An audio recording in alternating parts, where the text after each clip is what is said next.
quote, ISBN 0-06-067529-2.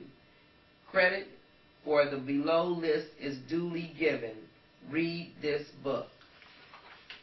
Now let us examine these women. They are Tamar, Rahab, Ruth, and Bathsheba, and of course Mary. I will quote the following directly from the above-mentioned book. In addition to Mary, the genealogy presents Tamar, who played the prostitute to seduce her father-in-law Judah.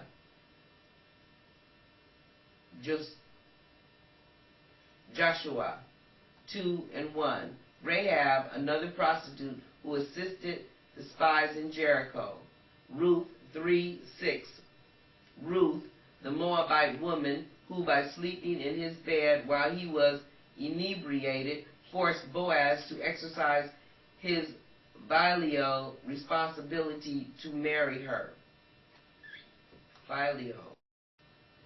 In 2 Samuel 11:2, and Bathsheba, who was identified in this genealogy not by name but as the wife of Uriah, King David had violated this woman and arranged for Uriah's death after being smitten with her charms as he watched her bathing on the rooftop. The inclusion of these women in this genealogy has intrigued and frustrated interpreters through the ages.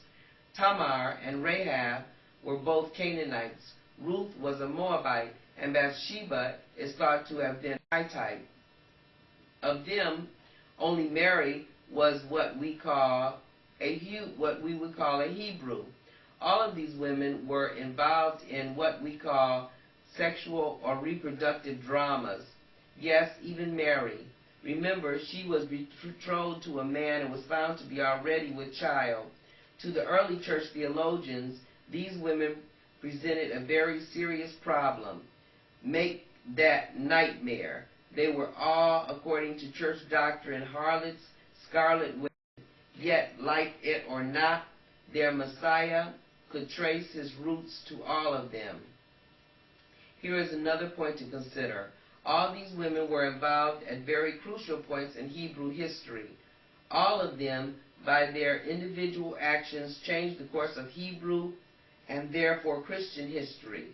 God sure does work in mysterious ways, right? Wrong. It was not God, but the Doma, who inserted these women into critical junction points in history to achieve certain genetic objectives. They were all involved in reproductive redirections of certain Hebrew gene lines, the end result of which was the birth of a very special child, Jesus. Now that we know who Jesus' mother and ancestors are, let's look at his conception, one of the strangest tales in the Bible. Matthew 1:18. Now the birth of Jesus Christ was on this wise. When as his mother Mary was espoused to Joseph, before they came together, she was found with child of the Holy Ghost. Then Joseph, her husband, being a just man and not willing to make her a public example, was minded to put her away privately. But while he thought on these things, behold, the angel of the Lord appeared unto him in a dream, saying, Joseph, thou son of David, fear not to take unto thee Mary thy wife, for that which is conceived in her is of the Holy Ghost.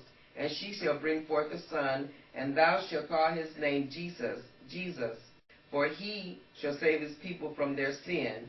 Now all this was done, that it might be fulfilled, which was spoken of the Lord by the prophet, saying, Behold, a virgin shall be with child, and shall bring forth a son, and they shall call his name Emmanuel, which being interpreted, God with us, with child of the Holy Ghost. Not exactly, how exactly did that work?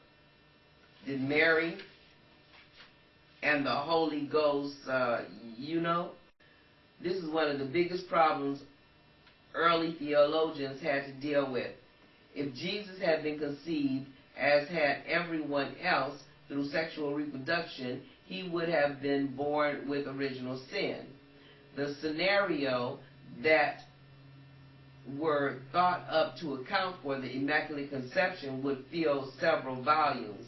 If you ever find yourself with nothing better to do some evening, take a trip to the library and explore the literature yourself. You'll find them in the fiction, humorous section. Everyone knows about the artificial insemination and test tube babies, so let's move on to Jesus' birth. There are two versions we will look at, Matthew's and Luke's. Matthew 2:1. Now when Jesus was born in Bethlehem of Judea in the days of Herod the king, behold, there came wise men from the east to Jerusalem, saying, Where is he that is born King of the Jews? For we have seen his star in the east and are come to worship him. When Herod the king had heard these things, he was troubled, and all Jerusalem with him. And when he had gathered all the chief priests and scribes of the people together, he demanded of them where Christ should be born. And they said unto him, In Bethlehem in Judea, for thus it is written by the prophet. And though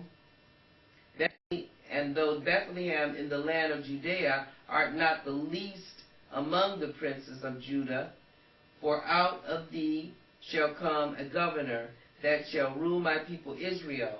Then Herod, when he had privately called the wise men, inquired of them diligently what time the star appeared.